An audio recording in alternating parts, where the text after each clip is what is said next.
Hello दोस्तों, कैसे हो आप लोग। मेरा नाम है दीपक और मैं स्वागत करता हूं अपने इस यूट्यूब चैनल सिविल एनालिसिस में। आज है 13 फरवरी 2024 और आज के जितने भी हिंदू न्यूज और एडिटोरियल है उसकी हम एनालिसिस करेंगे। चलिए स्टार्ट करते टॉपिक को। सबसे पहले अगर हम लोग बात करें इसके इंडेक्स की, इंडेक्स में हम लोग क्या पढ़ेंगे, यहाँ पे दो एडिटोरियल है। एक global alliance to bridge the gender gap equity gap, ये काफी इंपॉर्टेंट इंटरेस्टिंग जो है एडिटोरियल है। उसके बाद दूसरा है record number of global voters exercise rights in 2024। इसमें बताया गया है कि किस तरीके से वर्ल्ड में अलग अलग जगह पे इलेक्शन होने वाले हैं, उसके ऊपर यहाँ पे बात की गई है। कौन कितनी ट्रांसपेरेंसी रखता है इसके बारे में बताई गई। अगला है गैस बूमिंग की COP 29 जो होस्ट करेगा अजरबैजान, उसमें गैस बूमिंग को किस तरीके से देखा जाएगा, ये इस चीज के बारे में है। और इंडिया कहीं ना कहीं इसके ऊपर काम कर रहा है कि मर्चेंट शिपिंग एक्ट जो है उसको कहीं ना कहीं रिप्लेस करने की बात की जा रही है, तो इसके ऊपर एक आर्टिकल देख लेंगे। रुपए UPI rolled out in Mauritius and Sri Lanka. रुपए और यूपीआई को रोल्ड आउट कर दिया गया है कि किस तरीके से बेनिफिट हो सकती है, क्या हो सकती है, इसके बारे में जानकारी ले लेंगे। Kremlin Musk deny Ukraine claim on Russian army use Starlink. देखिए स्टारलिंग के बारे में यहाँ जानकारी लेना है, ठीक है, और कुछ नहीं, क्योंकि यहाँ पे ये बताया जा रहा है जो एलन मस्क है उन्होंने साफ मना कर दिया कि हमने इस तरह की कोई भी स्टारलिंग का यूज जो है रशियन आर्मी को नहीं दिया है। क्योंकि पहले क्या किया जा रहा था, यूक्रेन के ऊपर यूक्रेन जो है वो दावा कर रहा था कि जो मस्क है, एलन मस्क है, वो कहीं ना कहीं हेल्प कर रहे हैं अपने स्टारलिंग से रशियन आर्मी के लिए, ठीक है। लेकिन यहाँ पे साफ उन्होंने मना कर दिया है, तो इसके ऊपर बात है।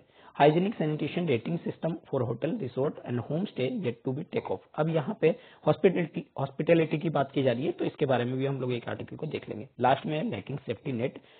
तो ये सारे आर्टिकल आज हम लोग कवर करने वाले हैं। चलिए स्टार्ट करते हैं। सबसे पहला है a global alliance to bridge the gender equity gap. देखिए सबसे पहले अगर मैं बात करूं, G20 की प्रेसिडेंटशिप किसके अंडर में हुई थी, इंडिया की प्रेसिडेंटशिप के अंडर में हुई थी। और इंडिया ने ये कहा था कि हम जो है क्या करेंगे, यहाँ पे इक्विटी और इंक्लूसिव को बढ़ावा देंगे।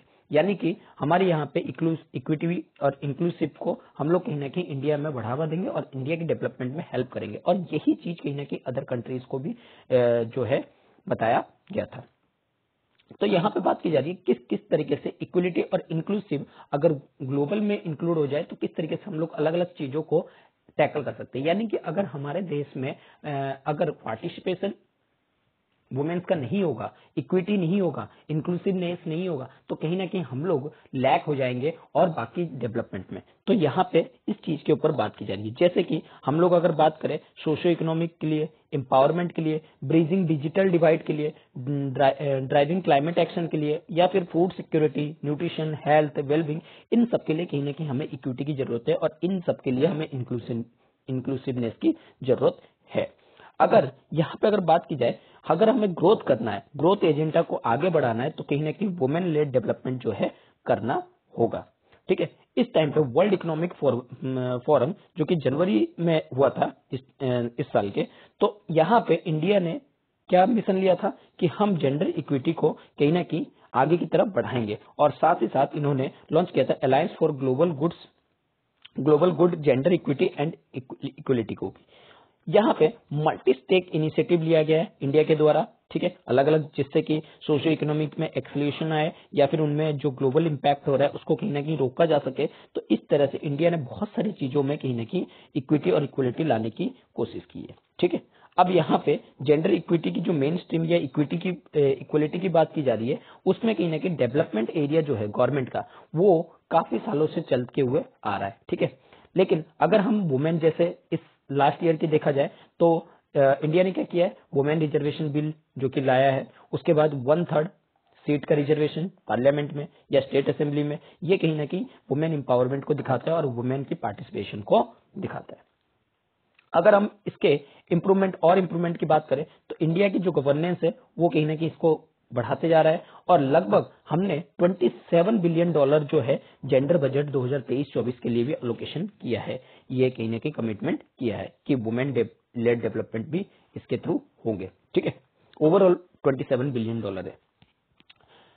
यहाँ पे इंडियन फीमेल जो लेबर पार्टिसिपेशन रेट है वो भी कहीं ना कहीं इंक्रीज हुआ है। अगर हम 2017-18 के डाटा देखें तो 23.3% था, और अब की बार अगर 22 और 23 के टाइम के हिसाब से देखें तो 37% जो है हो चुका है, यानी कि 23 से 37 तक पहुंच चुका है। ठीक है, और ये एनुअल पीरियोडिक रिपोर्ट के हिसाब से, सर्वे के हिसाब से बताया जा रहा है। फीमेल का इनरोलमेंट जो है कहीं ना कहीं हायर एजुकेशन में भी बढ़ा है, जहां पे 10 साल में कहीं ना कहीं 28% का ग्रोथ जो है देखने को मिला है। ठीक है, चाहे वो स्टेम के इलाके में हो, स्टेम के एरिया में हो, यानी कि साइंस, टेक्नोलॉजी, इंजीनियरिंग, मैथमेटिक्स है, उन कोर्सेज में भी वुमेन का जो सिग्निफिकेंट इंक्रीजमेंट है वो 43% तक पहुंच चुका है। ठीक है, जो कि सबसे ज्यादा है, यानी कि वर्ल्ड में एक तरह से हम कह सकते हैं कि ज्यादा है।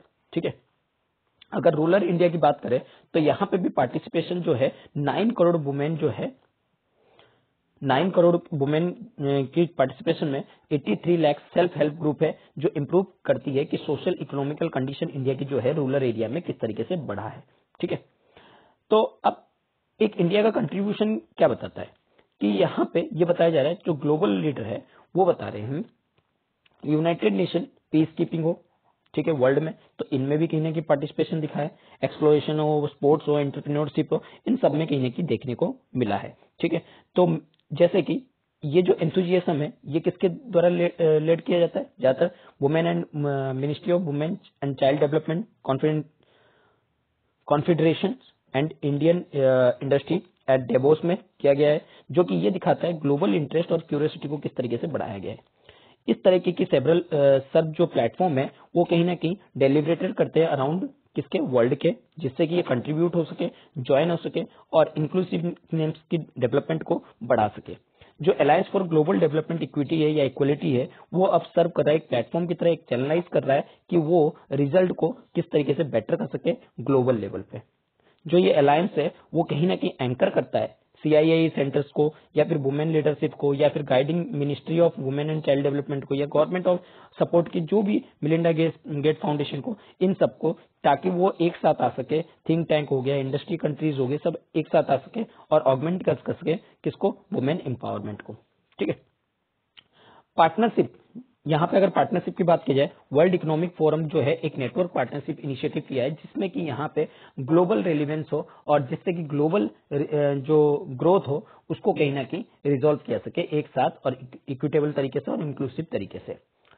अगर हम बात करें यहाँ शेयर्स और डेवलपमेंट की, उसमें भी कहीं ना कहीं स्केलेबल हुआ है और प्रैक्टिकल सॉल्यूशन कहीं ना कहीं एडवांस हुआ है वुमेन लेड डेवलपमेंट एरिया में, चाहे वो एडटेक कंपनीज वगैरह हो या कुछ भी हो, उनमें भी हमारे इंक्रीमेंट हुआ है। ठीक है, एग्रोटेक, वुमेन इंटरप्राइजेस डेवलपमेंट, ये सारी चीजों में ये बताया जा रहा है।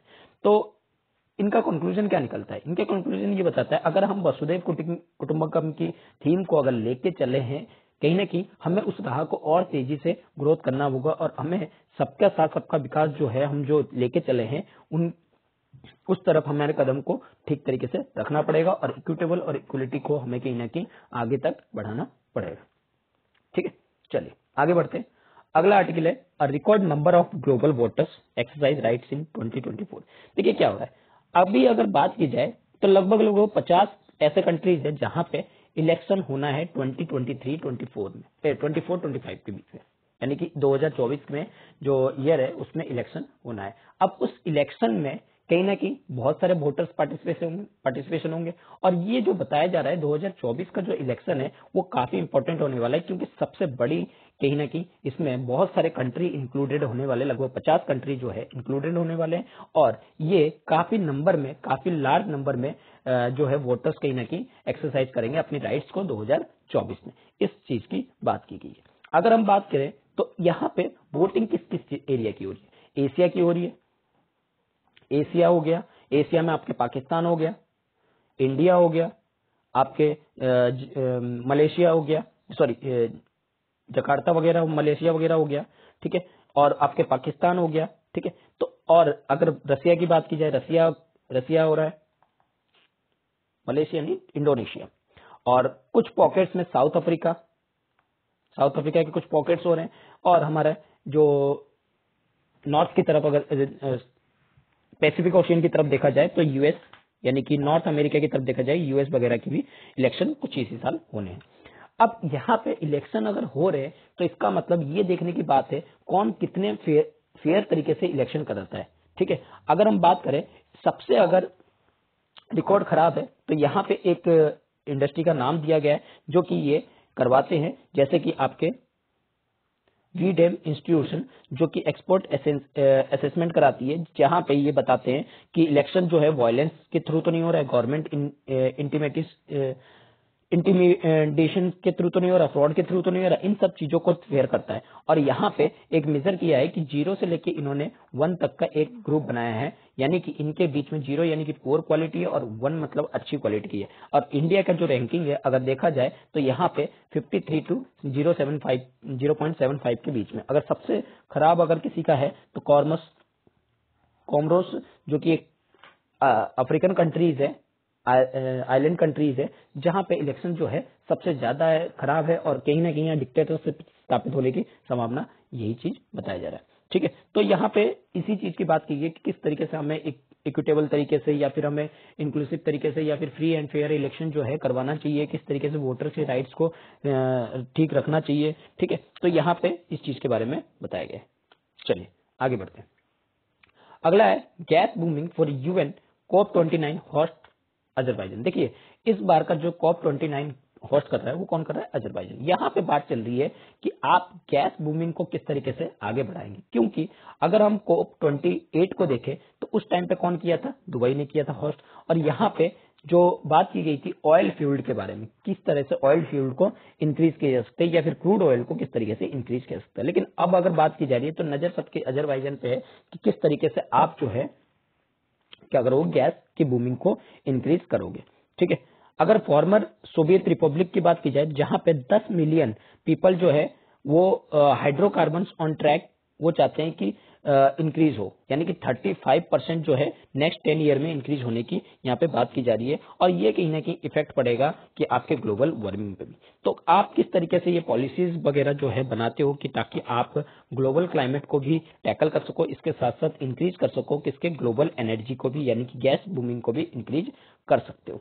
ठीक है, यहाँ पे कुछ चीजें बताई गई है। जो कंट्रीज है जो मेंबर है ओपेक प्लस की, वो लॉन्ग हिस्ट्री कायम रखे हैं अपने हाइड्रोकार्बन पे, जिसमें कि हाफ ऑफ इकोनॉमिक जो है उनकी इन्हीं से ही चलता है। और अगर बात की जाए 13th सेंचुरी की, जो एक्सप्लोरर थे मार्को पोलो, उन्होंने भी अपने इसके बारे में बताया है कि किस तरीके से ब्लैक गोल्ड को गसिंग किया जा रहा है उनके ग्राउंड से। ठीक है, लेकिन आज की बात की जाए तो इसमें कहीं ना कहीं हमारे दूसरी चीज जुड़ के आ चुकी है, क्लाइमेट चेंज के बारे में भी। अगर हम बात करें 2030 तक की, तो गैस एक्सपेक्टेड जो है वो क्या किया जा रहा है? हाफ ऑफ फॉसिल फ्यूल को बढ़ाने की बात की जा रही है। यानी कि फॉसिल फ्यूल अगर आप काट रहे हो तो इसका मतलब फॉसिल फ्यूल को काटने के बाद आपको गैस की एनर्जी की जरूरत पड़ेगी, और एनर्जी की फुलफिलमेंट कौन करेगा? वो गैस करेगा। ठीक है, तो यहाँ पे जो टर्की है, जो एक्सपोर्ट है, जो टर्की है, यूरोपियन है, या जॉर्जिया है, ईरान है, ये सब ऑलरेडी क्या है? मल्टीपल थ्रेडफोल्ड कर चुके हैं 2015 से ही। ठीक है, यानी कि ज्यादा तेजी से बढ़ा चुके हैं अपने। अगर हम बाकू की बात करें, बाकू यानी कि अजरबैजान की जो कैपिटल है उसकी बात करें, तो यहाँ पे अलग अलग जो गैस के प्रोडक्शन है अलग अलग सेक्टर में डिवाइड है, अलग अलग पार्ट्स में डिवाइड है, जिसमें कि जैसे सारडेनिज प्रोजेक्ट जो है सबसे बड़ा गैस फील्ड है वर्ल्ड में। ठीक है, उसके बाद इसको डिस्कवर किया गया था 1999 में। उसके बाद कैस्पियन सी है, और ऑपरेट इसको कौन करता है? बीपी करता है, यानी कि बीपी एक कंपनी है इनकी जो ऑपरेट करती है।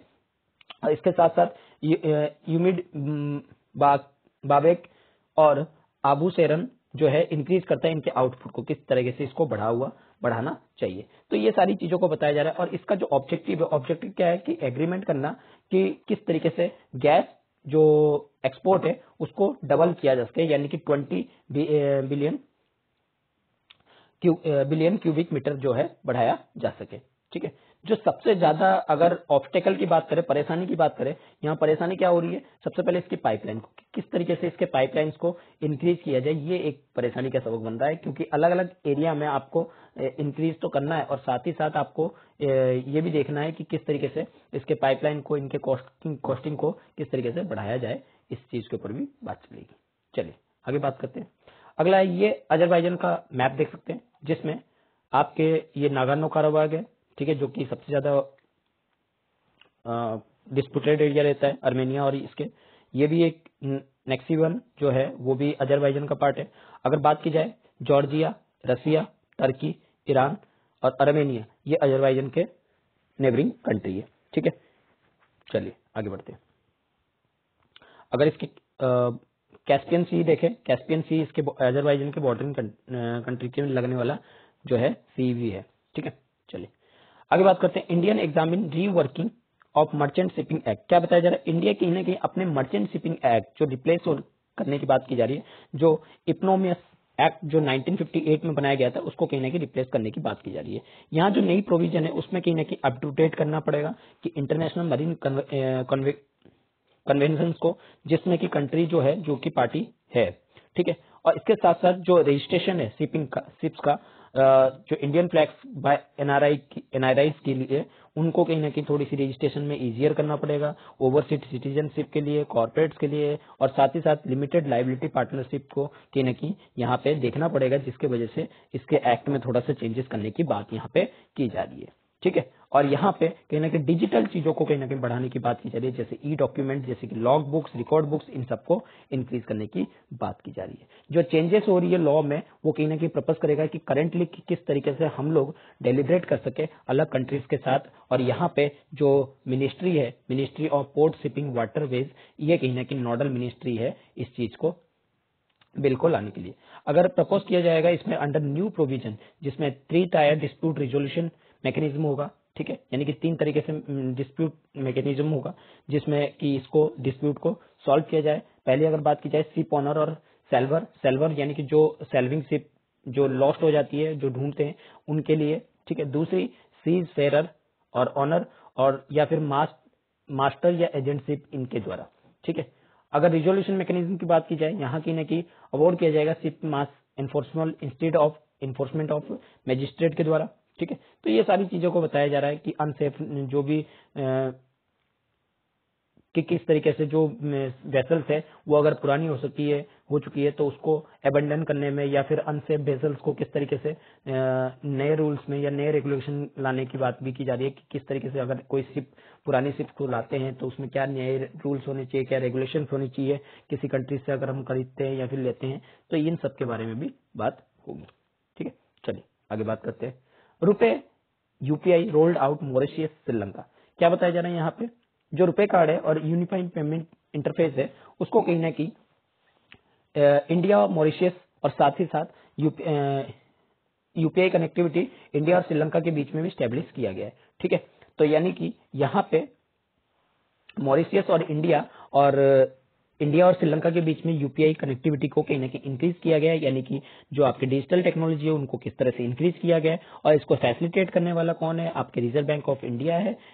ठीक है, और इसके थ्रू क्या कर सकते हैं, जो भी मर्चेंट होती है या फिर जो भी यूपीआई या आप ट्रांजेक्शन है वो कहीं ना कहीं मॉरिशियस में जाके कर सकते हैं। ठीक है, इंस्टॉलमेंट पेमेंट सिस्टम भी यहाँ पे ऐप को लाया गया है, जिससे कि आप वहां पे मॉरिशियस में जाके इंस्टॉलमेंट पेमेंट सिस्टम भी ऐप यूज कर सकते हो इंडिया में। ठीक है, इंस्टेंट पेमेंट सिस्टम, सॉरी।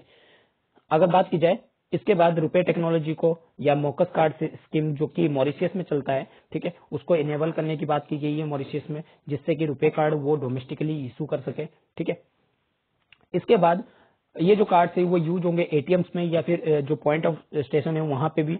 ठीक है, वहां पे मॉरिशियस में और साथ ही साथ इंडिया में।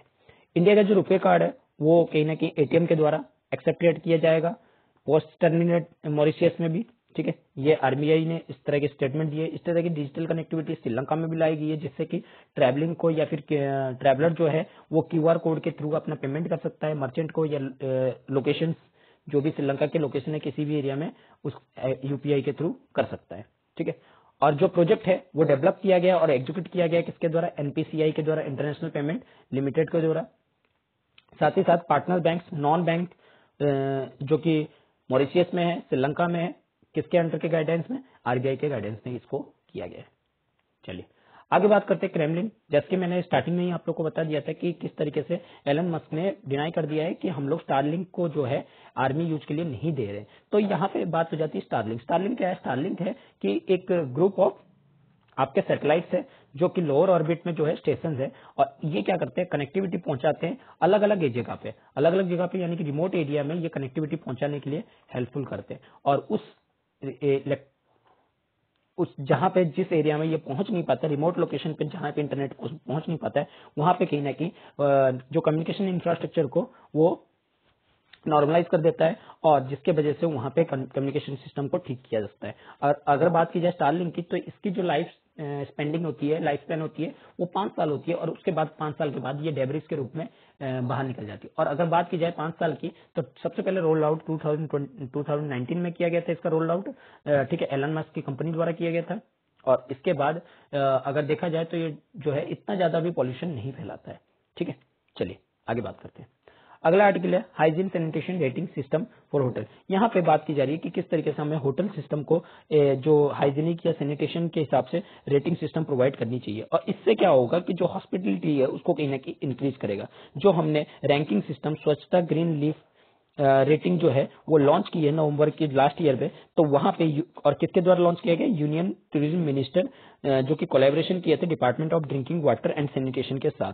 इनके दोनों के मिली भगत से क्या बना है, आपके रैंकिंग स्कीम बना है जिससे स्वच्छता ग्रीन लीफ रेटिंग सिस्टम। और इसके थ्रू क्या किया जाएगा, जो अलग अलग होटल्स होते हैं, रिसोर्ट्स होते हैं या होम स्टे होते हैं, उनको उनके सैनिटेशन या हाइजीन के हिसाब से उनको रेटिंग किया जाएगा, जिससे कि वो अपने जो पॉल्यूशन फ्री है वो हो सके।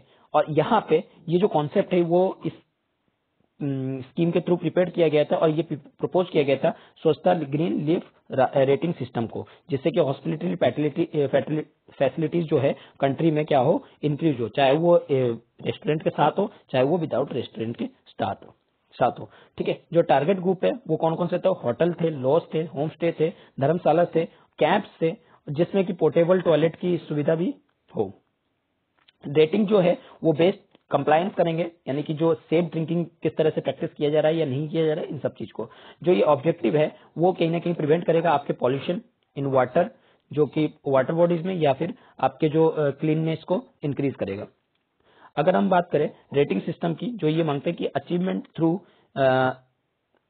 पब्लिक पार्टिसिपेशन, यानी कि जो पब्लिक पार्टिसिपेशन है वो किस तरीके से इंकरेज कर रहा है टूरिज्म में, और वो किस तरीके से आगे देखने की बात है कि किस तरीके से वो आगे लोगों को और ज्यादा मोटिवेट करता है कि वो भी पार्टिसिपेट कर सके। इस चीज के लिए ये लाया गया है। चाहे वो अगर रूरल एरिया की बात करें, रूरल एरिया में छोटे छोटे जो टी स्टॉल्स वगैरह होते हैं या स्मॉल रेस्टोरेंट्स वगैरह होती है, तो वहां पे भी कहीं ना कहीं अवेयरनेस स्कीम को चलाया गया है, और जिससे कि लो कॉस्ट टेक्नोलॉजी में इसको हेल्पफुल भी मिलेगी।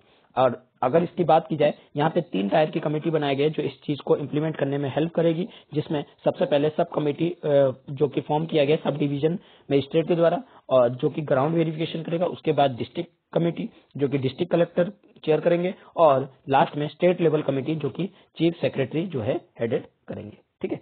तो ये आर्टिकल था हमारे हाइजीन के ऊपर। चलिए आगे बात करते हैं। लास्ट है आपके the carcass of olive ridley turtle found in RK beach of Visakhapatnam. यहाँ पे इसका जो है सब मिला है, ठीक है। जो विजिटर्स है वो कहीं ना कहीं ये देख रहे हैं कि जो ये स्पीसीज है किस तरह से एंडेंजर्ड है, और जो ये डेथ है वो क्या दिखाता है कि किस तरीके से जो पॉल्यूशन इंडस्ट्री से निकल रही है वो इंडस्ट्री किस तरीके से इनको मार रही है। अगर ऑलिव रिडल टर्टल की बात करें तो ये कहीं ना कहीं स्मॉलेस्ट होती है और बहुत सारे मतलब अबंडेंट है सभी सी टर्टल जो कि वर्ल्ड में पाए जाते हैं। ये जो होती है कार्निवरस टर्टल होती है, ठीक है। और इसका नाम जो है ऑलिव कलर्ड कैरपीस की वजह से रखा गया है। जो ये बेस्ट नोन है वो ये सबसे ज्यादा अगर जानी जाती है तो ये मास नेस्टिंग के थ्रू जानी जाती है, जो एरीवेडा में होता है, जहां पे आरीवाड़ा जो उड़ीसा में है, उड़ीसा बीच पे। और यहाँ पे फीमेल्स जो होते हैं एक साथ आते हैं और एक साथ मास नेस्टिंग जो है करते हैं, ठीक है। इनके हैबिटेट अगर बात की जाए तो पैसिफिक, अटलांटिक और इंडियन ओशन, लगभग सभी तरह के वार्म वाटर में ये जो है पाए जाते हैं। उड़ीसा के गहीर माथा मरीन सेंचुरी जो है वर्ल्ड की लार्जेस्ट रॉकरी है, यानी कि ब्रीडिंग एनिमल है सी टर्टल की, तो यहाँ पे आके ये ब्रीडिंग जो है करते हैं।